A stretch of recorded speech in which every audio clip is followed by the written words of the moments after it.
I'm a neurologist at Parkridge Medical Center in Chattanooga, Tennessee, or at least I was until I submitted my resignation last month. You can call me Dr. Bruce Kaplan if you want. Though most people in the neurology department just called me the brain doctor during my 22 years there. I've seen everything you can imagine in neurology.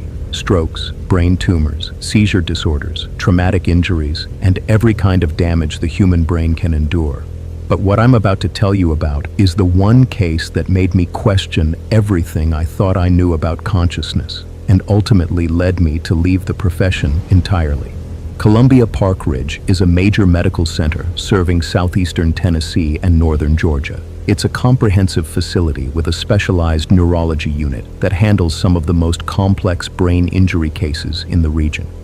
During my time there, I consulted on hundreds of persistent vegetative state patients, families hoping for miracles, and cases where the line between life and death becomes medically and ethically complex.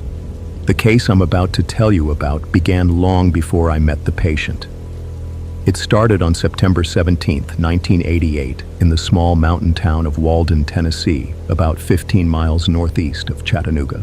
Officer Gary French Dockery was 35 years old and had been working as a police officer for just 3 months. It was a quiet Saturday evening, the kind where the most excitement you might expect would be a minor traffic accident or a noise complaint.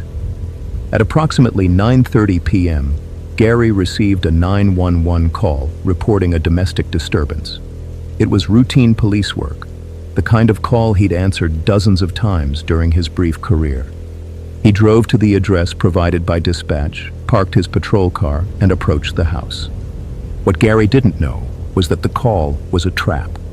Samuel Frank Downey, a 68-year-old man with a grudge against the police, had made the false report specifically to lure an officer to his location. Downey was angry about being reprimanded by police for noise complaints from his neighbors, and he had decided to take his revenge on whoever responded to his fake emergency call. When Gary approached the front door and identified himself as a police officer, Downey was waiting with a loaded pistol. Without warning, without giving Gary a chance to draw his weapon or take cover, Downey fired a single shot at point-blank range directly into Gary's forehead. The bullet entered Gary's skull just above his left eyebrow and immediately fragmented into 2 pieces as it tore through his brain tissue. One fragment lodged in the left side of his frontal lobe, while the other traveled toward the back of his skull. The impact was devastating and should have been instantly fatal.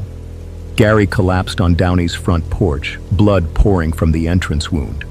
Neighbors who heard the gunshot called for backup, and within minutes, paramedics and additional officers were on the scene. They found Gary unconscious, his breathing shallow and irregular, his pulse weak but somehow still detectable. The paramedics rushed him to Erlanger Hospital in Chattanooga, where the trauma team was already waiting. The neurosurgeon on call that night, Dr. Robert Martinez, took one look at the CT scan and knew they were facing a nearly impossible situation. The bullet fragments had caused massive damage to Gary's left frontal lobe, the area of the brain responsible for personality, decision-making, speech, and motor control. There was significant swelling, bleeding, and what appeared to be irreparable destruction of critical brain tissue. Dr. Martinez made the decision to operate immediately. The surgery lasted 8 hours, during which the surgical team removed bone fragments, blood clots, and approximately 20% of Gary's left frontal lobe. They couldn't safely remove the bullet fragments without causing even more damage, so they left them in place and hoped Gary's brain would somehow adapt to their permanent presence. Gary survived the surgery, but barely. For the next 2 weeks, his life hung in the balance as doctors monitored his intracranial pressure, managed his medications, and waited to see if the brain swelling would subside enough for him to regain consciousness. It didn't happen. After a month in the intensive care unit, Gary was transferred to a long-term care facility. The diagnosis was persistent vegetative state, a condition where the patient shows cycles of sleep and wakefulness, but no signs of conscious awareness. His eyes would open and close. He would occasionally grimace or make groaning sounds, but there was no evidence that he was aware of his surroundings or could process information in any meaningful way. This is where I entered Gary's story, though I wouldn't actually meet him for several years. In 1992, I was recruited to Parkridge Medical Center to head up their expanded neurology department. Part of my responsibilities included consulting on long-term care patients throughout the region who showed any changes in their neurological status or whose families were seeking second opinions about prognosis and care decisions. Gary's case file was among the dozens I reviewed during my first months at the hospital. By 1992, Gary had been in his vegetative state for 4 years. I studied his medical records extensively, examined his brain scans, and visited him at the nursing home on Signal Mountain where he was receiving care. What I found was exactly what I expected, based on his medical history. A severely brain-damaged patient with minimal and inconsistent responses to stimuli. Gary could breathe on his own, which was medically encouraging, and suggested that his brainstem, the area responsible for basic life functions, had been spared significant damage. His eyes would track movement occasionally, and sometimes he would blink in response to sudden loud noises. Once in a while, he would squeeze a hand placed in his palm or appear to nod his head slightly when asked a direct question. But these responses were inconsistent and could easily be explained as involuntary reflexes rather than conscious actions. I had seen similar reflexive behaviors in dozens of vegetative patients over the years, and they rarely indicated genuine awareness. Gary's family, particularly his brother Dennis and his 2 sons, Shane and Colt, visited him regularly and insisted that he understood what they were saying. They claimed he would blink once for yes and twice for no when asked simple questions, and that he seemed more alert and responsive when they talked about familiar topics like his horses or memories from before his injury. I was respectfully skeptical of these claims. Family members of vegetative patients often interpret random movements or reflexive behaviors as signs of consciousness because they desperately want to believe their loved one is still in there. It's a natural and completely understandable response, but in my experience, it's rarely based on actual awareness. I examined Gary myself on multiple occasions between 1992 and 1995. Each time, I found the same clinical picture: minimal, inconsistent responses that could not be reliably replicated or attributed to conscious thought. His EEG showed the kind of brainwave patterns typically seen in persistent vegetative state patients, evidence of sleep-wake cycles, but no higher-level cognitive activity or conscious awareness. Gary's long-term prognosis was grim but stable. Patients in persistent vegetative states can sometimes live for many years with proper medical care and attention to preventing complications like pneumonia, bed sores, and infections. However, meaningful recovery after the first year is extremely rare. After 4 or 5 years, it becomes virtually impossible from a neurological standpoint. By early 1996, Gary had been in this state for over 7 years. His case had become routine in my practice. Periodic consultations to monitor his condition, adjust medications as needed, and provide guidance to his family about care decisions, but no expectation of meaningful neurological change. That all changed dramatically over the weekend of February 10th and 11th, 1996. Gary had developed pneumonia, a common and potentially life-threatening complication for long-term care patients who are immobilized and dependent on others for basic needs. His condition deteriorated rapidly over that weekend, and by Saturday night, he was running a dangerously high fever of 104 degrees Fahrenheit and having significant difficulty breathing. The nursing home staff called an ambulance, and Gary was transported to Parkridge Medical Center, where I was called in as the consulting neurologist because of his complex medical history and my familiarity with his case. When I examined Gary in the emergency department late Saturday night, his condition appeared critical. The pneumonia was severe, affecting both lungs, and the extremely high fever was putting additional stress on his already compromised brain. His neurological responses were even more minimal than usual. He wasn't even showing his typical occasional eye-tracking movements or reflexive responses to stimuli. Dr. James Folkening, our staff pulmonologist, examined Gary and determined that he needed immediate and aggressive intervention to clear the fluid from his lungs and combat the infection.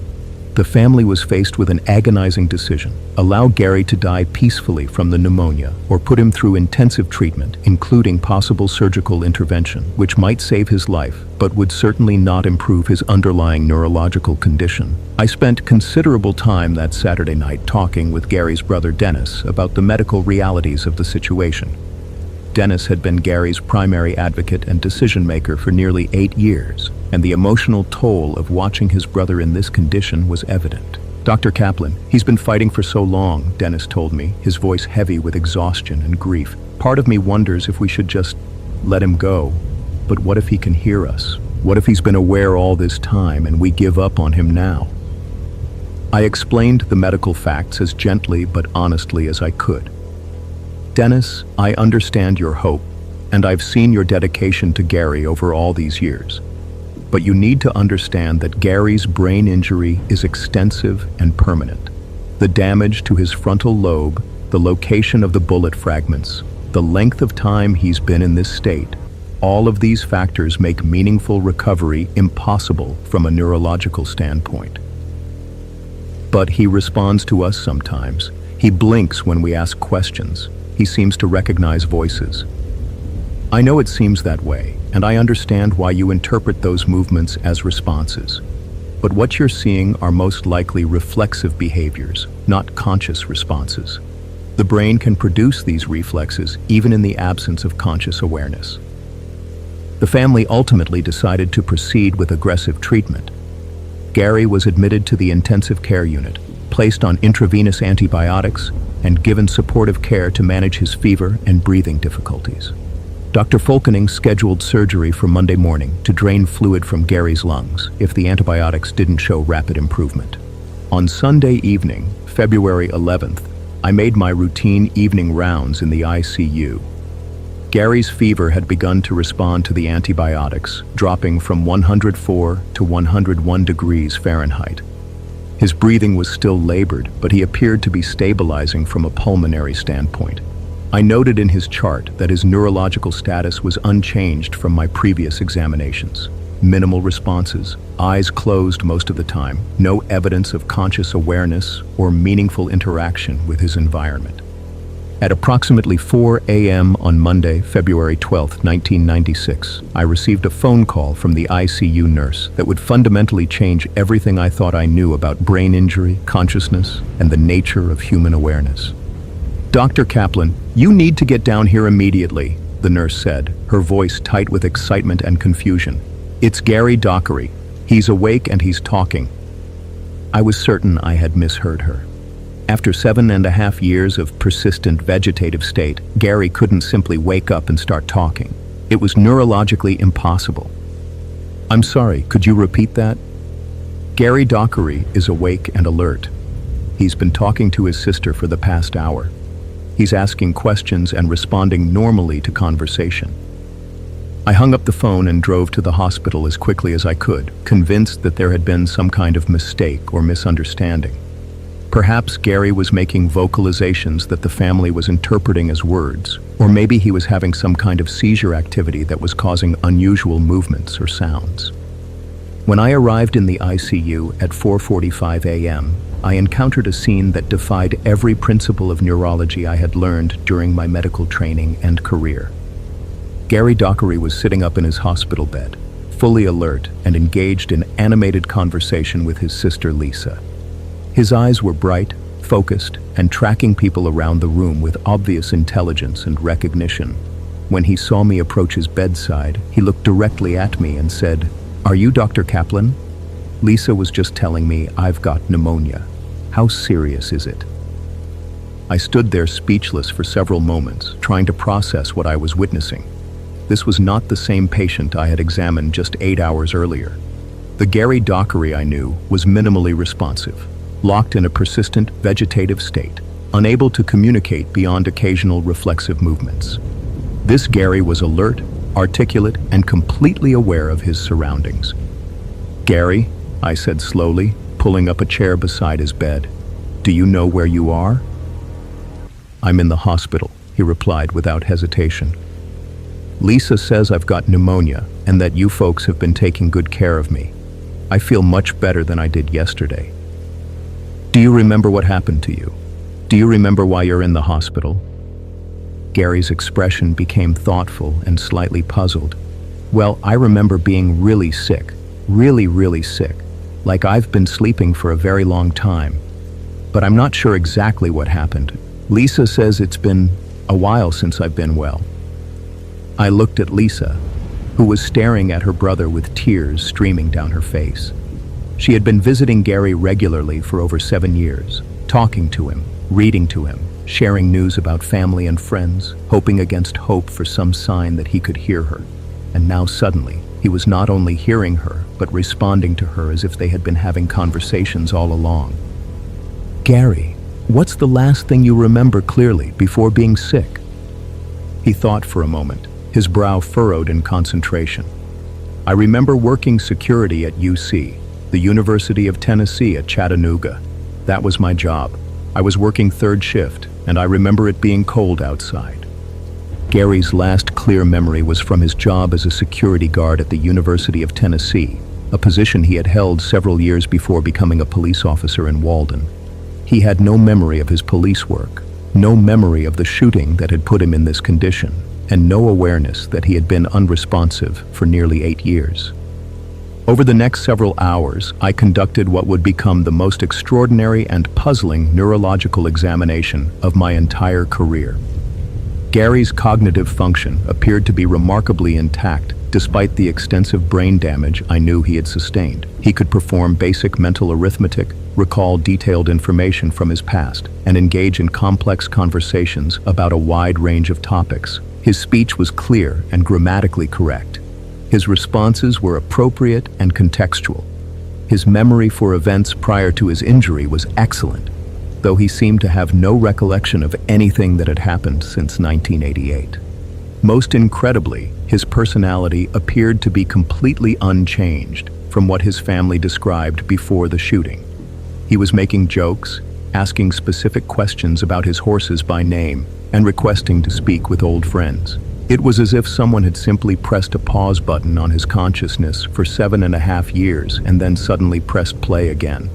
But there were significant physical limitations that reminded me of the reality of his brain injury. Gary was paralyzed from the chest down, unable to move his legs or control his bladder and bowel functions. His fine motor control in his hands was significantly impaired, though he could grip objects and gesture while speaking.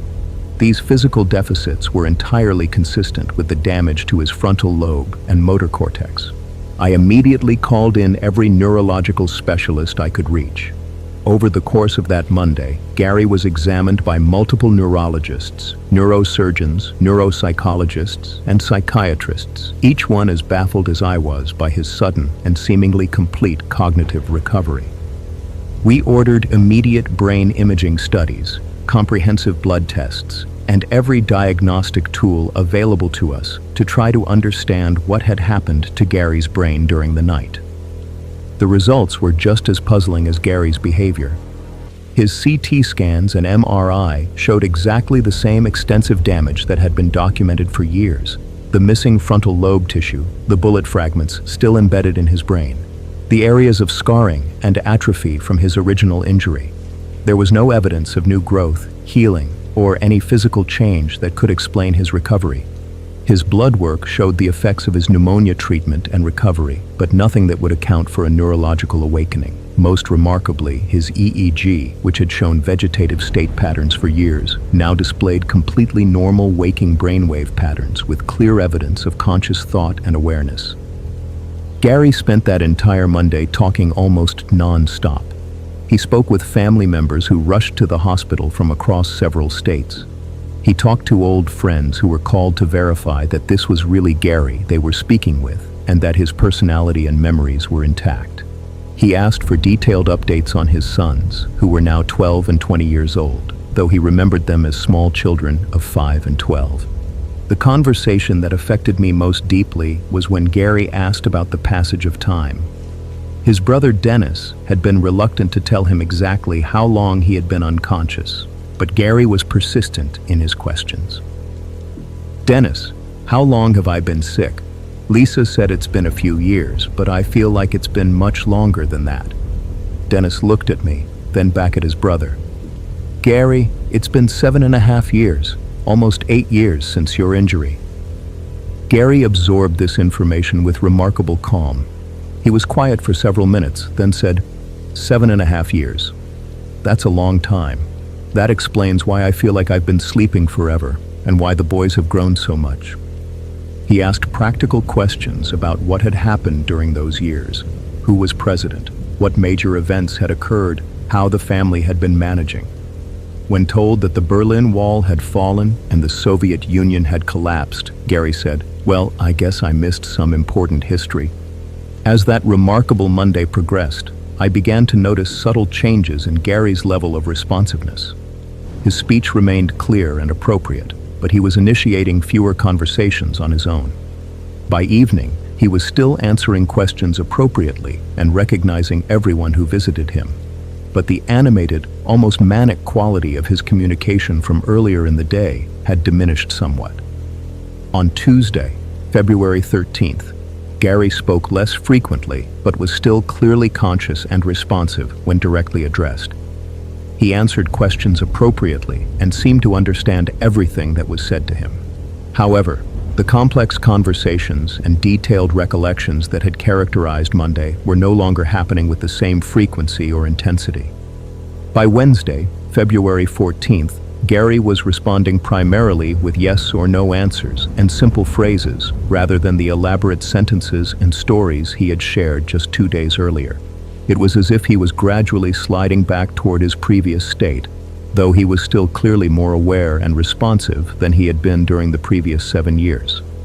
On Thursday, February 15th, Gary underwent the lung surgery that Dr. Folkening had originally scheduled for Monday morning. The surgical procedure went well from a pulmonary standpoint, but when Gary emerged from anesthesia, his brief window of full consciousness appeared to have largely closed. He was awake and alert following the surgery, but no longer speaking in complete sentences or initiating conversation. When Dr. Folkening asked him what time it was, Gary replied, "Night," even though it was mid-afternoon. When asked his name, he would sometimes respond correctly, but often gave no response at all. Over the following weeks and months, Gary would occasionally respond to direct questions with single words or short phrases. Sometimes he would correctly identify family members or answer simple yes or no questions. But the Gary who had talked enthusiastically for hours about his horses, his memories, and his family was gone, apparently returned to the locked-in state that had defined the previous 7 years of his life. I spent the next several months obsessively trying to understand what had happened to Gary Dockery during those remarkable 18 hours of consciousness. I consulted with colleagues at major medical centers across the country, reviewed every piece of medical literature I could find on persistent vegetative state and consciousness, and ran every conceivable test to try to explain his temporary awakening. The most logical medical explanation seemed to be related to his pneumonia and treatment. The extremely high fever from his infection, combined with the powerful antibiotics and other medications he received, might have temporarily altered his brain chemistry in a way that allowed dormant or suppressed neural pathways to function normally. But when we tried to replicate this effect by administering the same medications in the same doses and sequence, nothing happened. Gary remained in his minimally responsive state, showing no signs of the consciousness he had demonstrated in February. Other neurological experts I consulted suggested that Gary's awakening might have been triggered by the physiological stress of his severe illness, or possibly that he had somehow been aware of his family's discussions about his treatment options, and that the threat of death had activated a neurological response that had been suppressed for years. But none of these theories could fully explain why Gary had awakened with such complete cognitive function, why his personality and memories had been perfectly preserved, why his awakening had lasted almost exactly 18 hours, or why he had gradually returned to his previous state, despite our continued medical interventions and attempts to maintain his consciousness. The case attracted significant national and international attention from both medical professionals and the media. News outlets dubbed Gary the miracle patient and the coma cop. Medical journals published detailed case reports and analyses of his temporary recovery. Neurologists, neurosurgeons, and consciousness researchers from around the world contacted me to discuss the implications of his awakening for our understanding of brain injury and persistent vegetative states. But for all the attention, analysis, and speculation, Gary's 18 hours of consciousness remained fundamentally unexplained from a medical and scientific standpoint. Perhaps the most disturbing aspect of Gary's case, from my perspective as his neurologist, was what it suggested about his level of awareness during the 7.5 years of apparent unconsciousness that preceded his awakening. If Gary could wake up and immediately engage in complex, contextually appropriate conversations, if he could recognize family members he hadn't consciously interacted with for nearly 8 years, if he could recall detailed information from his past and demonstrate intact personality and cognitive function, then how much had he been aware of during those years of silence? I began to reconsider every interaction I had witnessed between Gary and his family over the years. When they claimed he was responding to questions with specific blink patterns, when they insisted he seemed more alert and responsive during certain conversations, when they reported that he appeared to recognize familiar voices and seemed to track people's movements around his room, maybe they had been right all along. The possibility that Gary had been conscious, or at least partially aware, for 7.5 years while appearing to be in a persistent vegetative state was profoundly troubling to me, both as a physician and as a human being. It raised fundamental questions about how many other patients might be trapped in similar conditions, aware of their surroundings but unable to communicate their consciousness to the outside world. Gary's family became convinced that he had been listening to every conversation, absorbing every piece of news they had shared with him, hearing every prayer and expression of love they had offered during those long years of waiting. They believed that his sudden awakening was his way of letting them know that he had been there all along, present and aware, just unable to respond. I wanted to dismiss this interpretation as wishful thinking or the natural human tendency to find meaning in random events. But Gary's detailed recollections, his preserved personality, his appropriate emotional responses, and his immediate recognition of people he hadn't consciously seen for years made it very difficult to argue that he had simply turned on like a light switch after years of complete unconsciousness. Gary Dockery died on April 15, 1997, 13 months after his miraculous 18-hour awakening. He had developed a pulmonary embolism, a blood clot in his lung, which is a common and often fatal complication for patients with severe mobility limitations.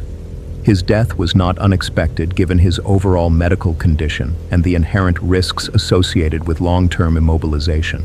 But it marked the end of one of the most puzzling and significant cases in the medical literature on consciousness and persistent vegetative states. In the months between his brief awakening and his death, Gary occasionally spoke single words or short phrases in response to direct questions or stimulation, but he never again experienced the kind of sustained, fully conscious communication he had demonstrated during those 18 hours in February 1996. It was as if he had been given a brief reprieve from his neurological imprisonment, allowed to reconnect with his family, and let them know he was still present before returning to the locked-in state that had defined most of his final years. Gary's case fundamentally changed how I approached neurology and patient care. I became much more cautious about declaring patients to be permanently unconscious or without hope of meaningful recovery. I started paying much closer attention to family members who insisted their loved ones were showing subtle signs of awareness that standard medical tests and examinations couldn't detect or measure. I also became deeply involved in research into consciousness, persistent vegetative states, and the development of better diagnostic tools for detecting minimal levels of awareness in brain-injured patients. Gary's case demonstrated that our understanding of consciousness and brain function was still incomplete, and that patients who appeared to be completely unconscious might be experiencing far more awareness than we realized. But more than changing my medical practice, Gary's case affected me on a personal and philosophical level in ways that I struggled to process and understand. For months after his death, I found myself lying awake at night, thinking about the implications of what I had witnessed. If Gary had been aware during those 7 years of apparent unconsciousness, what had that experience been like for him? Had he been frustrated by his inability to communicate? Had he heard every conversation, felt every touch, understood every medical decision being made about his care?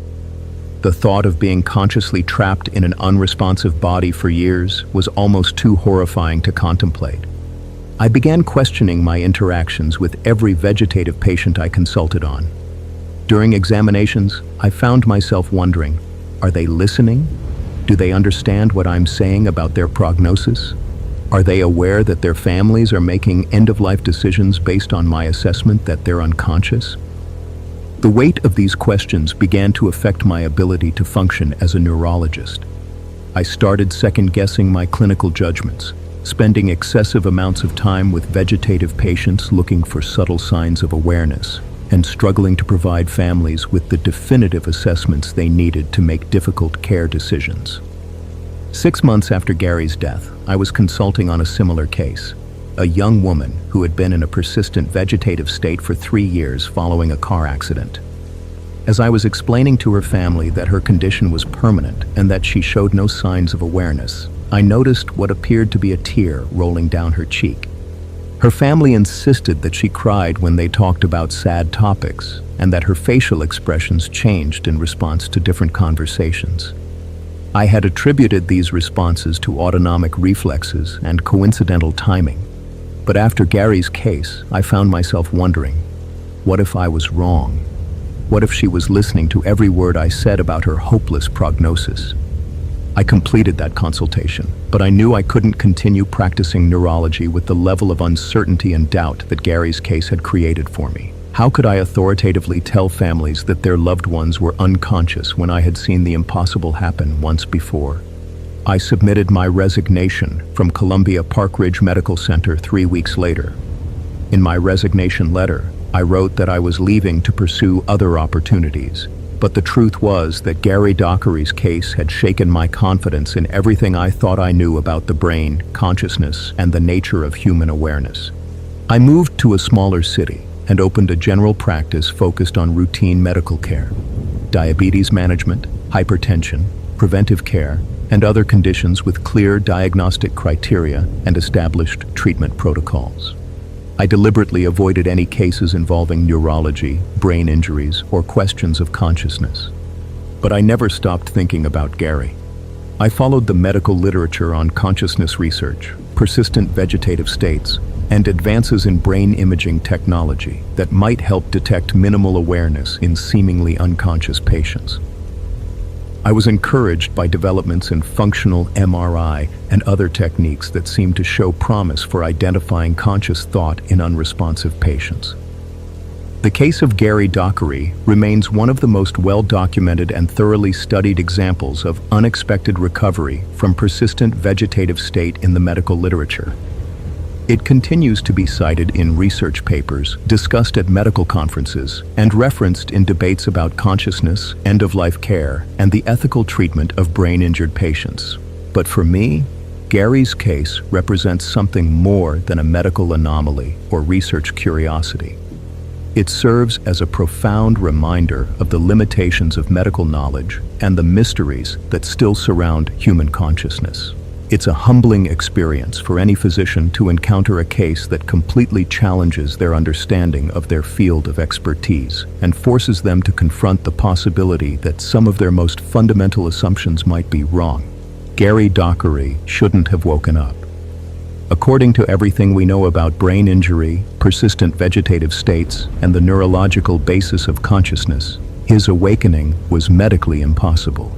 The extent of his brain damage, the length of time he had been unresponsive, and the lack of any significant change in his brain imaging studies should have precluded any possibility of meaningful recovery. But he did wake up. For 18 hours, Gary Dockery was fully conscious, cognitively intact, and able to communicate with his family in ways that demonstrated preserved personality, memory, and awareness. It was a medical phenomenon that defied explanation then and continues to challenge our understanding of the human brain and consciousness today. The most important lesson from Gary's case may not be medical or scientific, but deeply human. It reminds us that the people we label as vegetative, unconscious, or unaware may be far more present than we realize. It suggests that consciousness might persist in places and ways that our current medical understanding cannot detect or measure. Gary's 18 hours of impossible consciousness gave his family the gift of knowing that he had been there all along, listening and aware, even when he couldn't show it. It allowed them to say goodbye, to express their love, and to receive his reassurance that their years of devotion and hope had not been in vain. For the medical community, Gary's case serves as a compelling argument for approaching all brain-injured patients with the assumption that consciousness and awareness may persist even when conventional tests suggest otherwise. It reminds us that the boundary between conscious and unconscious, between aware and vegetative, may be far more complex and mysterious than we currently understand. The case of Gary Dockery will always remain, for me, the most unexplained and humbling experience of my medical career. It taught me that medicine, for all its advances and sophistication, still contains profound mysteries that challenge our most basic assumptions about life, consciousness, and what it means to be truly awake.